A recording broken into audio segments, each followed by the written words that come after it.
Sagrada Corazon Ward. Di ba malungkot?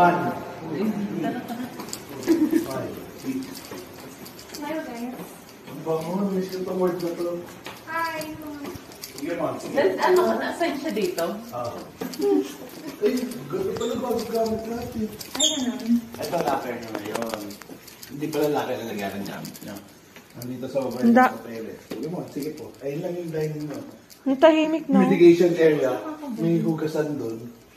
Tapos andyan yung mga nandun yung mainit na tubig. Hindi ba dito rin siya? Hindi. Full auto. Si ano yun? Ayun, doon mo. DMC. Ilan? Ano yung bitis yun? Kevin, ano ba ito? Like, Ito stock room nyo. Dito yung mga linay nyo. nandito ka na before? Oo, CBU. Oo. O, si Vio siya Oh dati. my God, so itong patient per room. 4 to 6?